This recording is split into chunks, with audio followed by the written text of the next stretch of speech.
Sunday at 11 a.m. only on CNC3.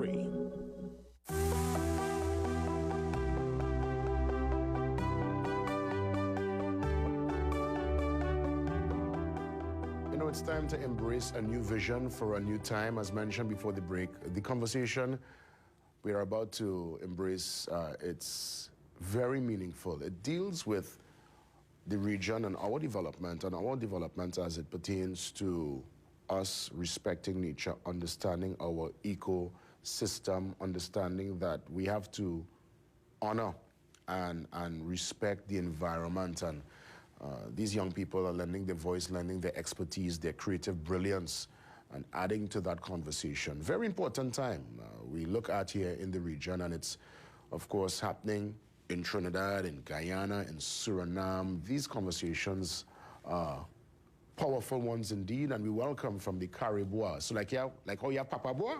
Well, this is Cari-Bois. And I was happy to get, the details there from Tyrell, who is smiling with us. He's to the bottom of the Zoom line. He's from Trinidad and Tobago. That's Tyrell Gittens, coordinator and editor of Cari-Bois. Good morning, Tyrell. Good morning, Jason, and good morning to Trinidad and Tobago and all your viewers. And yes, good morning to you. And with us from Guyana, GT, our neighbors down south, Vishani Ragobeer, and she's a journalist, content creator for Cari-Bois. Great to have you with us, Vishani. Good morning. Thanks for having me. The land of many waters. That's a place I want to start with, because when I go to Guyana, I am taken aback with the vast, just the land and the rivers and just the environment. I mean, I am an ecotourist. I'll consider myself an ecotourist. I love nature. And I know with the major developments happening now in Guyana, I could imagine that this conversation is a timely one to ensure that the environment and what you all are doing there, and through your content work and your creative ability to speak to preservation and for us to have that greater understanding. Vishani, just probably walk me through what you're doing out there in Guyana and how is the conversation going? Yeah, sure thing. So like you rightly mentioned, Guyana is at a really interesting place right now. Obviously, we're among the world's newest oil producers, but for years and years, for decades, for as long as I know and for as long as many of us can remember, Guyana has been recognized as the country known for protecting its vast forests. So some people see this as sort of contradictory, a country known for its environmental stewardship, now pursuing a prolific oil and gas industry, and that oil and gas industry is seen as a notorious contributor to climate change and environmental degradation.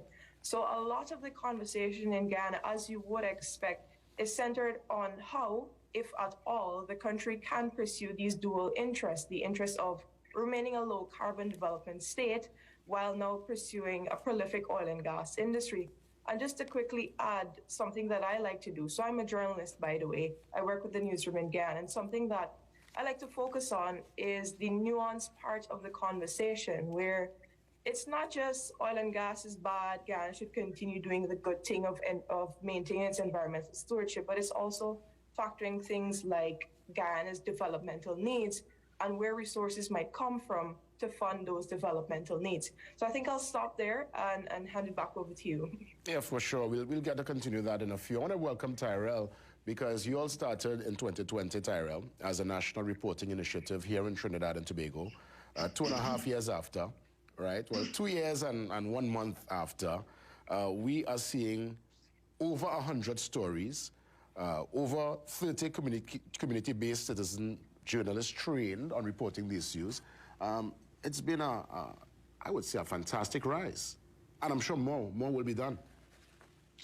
Yes, Jason. So the Cari-Bois Environmental News Network was started just over 2 years ago, as you would have mentioned, thanks to the European Union's CSO for Good Governance project, and we have been able to continue our incredible work thanks to Answer Merchant Bank and Answer Bank through the Caribbean Natural Capital Hub. So Cari-Bois was basically started as a tool to empower citizen journalists throughout Trinidad and Tobago to tell stories about their natural environment. But as you would have so rightfully pointed out earlier on, the topic about the environment and sustainable development isn't just limited to Trinidad and Tobago. So we found it fit to now take this initiative regionally to help empower citizen journalists around the Caribbean. It's all well and fine that we have the established media and scientists and so forth, telling stories about the environment and educating people, but the lived experiences of actual people living in the communities, telling their stories about how they interact with the natural environment and how, different extractive industries and different industries affect their natural environment is also important to get that perspective as well. So this is what we have been doing at Cari-Bois Environmental News Network in Trinidad and Tobago. I know it's our goal to, carry on that mission throughout the Caribbean and help empower citizen journalists around the region. I know I'll come back to Vishani in a few, but I know there's also a connection in Suriname. Can you tell me about the Suriname Connect before we head across to Vishani? Yes, great. So just like Vishani, we will have content creators and different journalists and creators from all across the Caribbean. So this month, I've been working with Vishani here in Guyana. I would have worked with also someone in Trinidad and Tobago and Belize, but in February, we'll have some stories coming out of Suriname, Antigua and Barbuda, and St. Vincent and the Grenadines. So this is just some of the countries. Later on in the year, we'll be going to other countries like Jamaica and Barbados and really taking the initiative regionally, as I would have mentioned. Well said.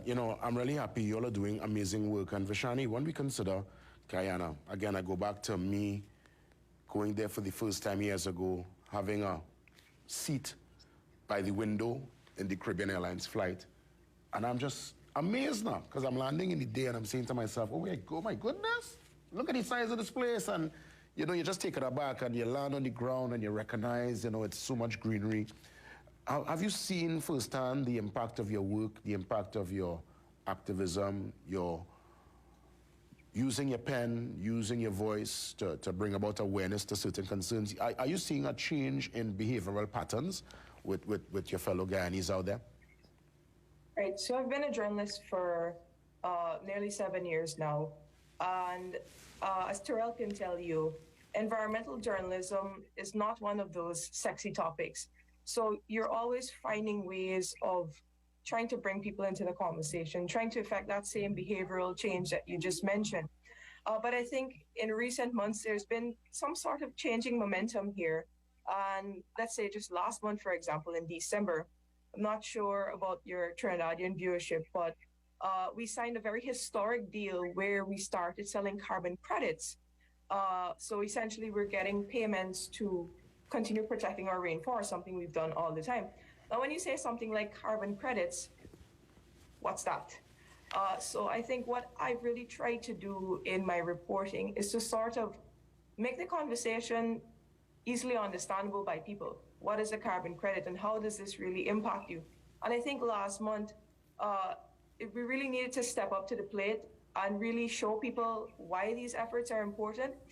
And I think, I wouldn't be, I wouldn't want to toot my own horn or whatever, but I'd like to imagine that we've been trying our very best to include people in these conversations, to bring them in, to help them understand why is it very important that Guyana is doing what it's doing, but also why it's important to understand why Guyana is trying to also achieve its low carbon balance with oil and gas development.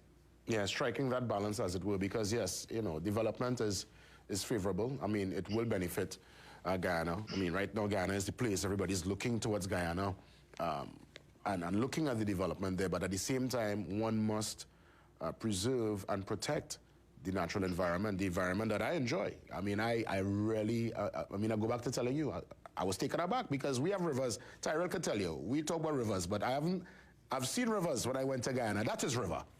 That is river out there, my friend.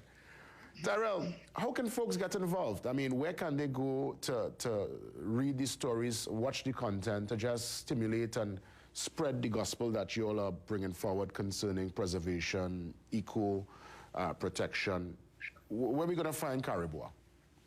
Yes, so I encourage everyone to check out our main website, which is Cari-Bois.org. I see it there on the screen. Or check us out on all social media platforms, Cari-Bois Environmental News Network. And as Vishani would have pointed out, you know, the topic about the environment is for everyone. So yes, we will have stories by established journalists like Vishani, but we welcome everyone to get involved in Cari-Bois. Very soon we're going to put out a call to encourage anyone who has ideas about how to tell. It could be written stories, video stories in their communities, to get in touch so we could work with them to get those stories out. At the end of the day, the issue of sustainable development is one that affects everyone throughout the entire region. And again, that lived experience and the voice on the ground is what we want to help empower and add to the conversation about how we are going to develop more sustainably as a region and move forward. Because all throughout the Caribbean, whether it's in Guyana with their new oil and natural gas industry, or Trinidad and Tobago, with our established natural oil and natural gas industry, or even up the islands where, you know, they developed heavily, depend heavily on fisheries and tourism. We want to ensure that the conversation is centered around sustainable development and sustainable resource use. Well said. Hey, Tyrell, I want to thank you for the time this morning. Vishani from the land of many waters. Great logging in and touching base with you this morning. I love the connection. I love the collaboration, as it were. And let's continue with this conversation. All the best. All right, thanks, Jason. All the best. That's right. Great stuff indeed. We're going to take that pause and wrap things up. On a lighter side, now my good friend is here with me to touch base. We're not really going to deal much with cycling. I mean, we could probably talk about that for a few, but he is definitely doing his deep dive into his newfound passion of music. It's always been part of him, and he was able to awaken that particular musical vein during the lockdown, and he's here with us to touch base. Mike Phillips joins me next, live on set, right here on The Morning Brew.